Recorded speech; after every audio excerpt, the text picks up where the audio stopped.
మన రాజకీయం చేయడానికి, మన బీసీ ఎస్సీ ఎస్టీ రాజకీయం చేయడానికి బీసీ ఎస్సీ ఎస్టీ జేఏసీ పుట్టింది. ఈ బీసీ ఎస్సీ ఎస్టీ జేఏసీ 10,000 గ్రామాల్లో రాజులను పుట్టిస్తుంది. మన వర్గాల నుంచి రాజులను పుట్టిస్తుంది. రాజులను పుట్టడమే కాదు, వేల సంవత్సరాల క్రితం చనిపోయిన బొందల నుంచి, శ్మశానం నుంచి మన తాతల, అమ్మమ్మల, నానమ్మల చేతులను కూడా పుట్టిస్తుంది పైకి. వాళ్ళకి నివాళి ఇవ్వడానికి,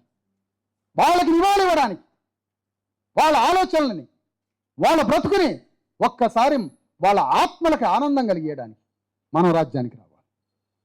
ఇదే మన బాధ్యత, మన ధర్మం, ఇదే మన స్వధర్మం, పరధర్మం నుంచి బయటికి వద్దాం. స్వధర్మ రాజకీయాలు, స్వశక్తి రాజకీయాలు చేద్దాం. దీనికోసమే బీసీ ఎస్సీ ఎస్టీ తెలంగాణ గడ్డ మీద జేఏసీ నిర్మాణమైంది. ఇది గ్రామ గ్రామం విస్తరించి ప్రతి గ్రామంలో అభిముఖ రాజకీయాలు చేద్దాం. ఈ ప్రజాస్వామ్య రాజకీయాలు మాటల్లో పౌరుషంగా మాట్లాడినా మీ ఓన్ని గల్లబెట్టేటోళ్ళం కాదు, కొట్టేటోళ్ళం కాదు. మేము అందరం కొట్టేటోళ్ళు అయితే మీరు మిగులుతారా? అసలు మీరు మిగులుతారా అంటనా? మేము అందరం నిర్ణయించుకుంటే మీరు మిగులుతారా? ఏనాడైనా ఇంత దోపిడీ చేసిన కానీ ఒకరిని గల్లా పెట్టి కొట్టి చంపినాం ఎక్కడన్నా మాకు ఆ చరిత్ర ఉందా? ఊరిని సాధినాం, నువ్వు కొట్టినా తిట్టినా ఊరిని సాధినాం, మేము సాధినాం, ఊరిని బతికించినాం మేము.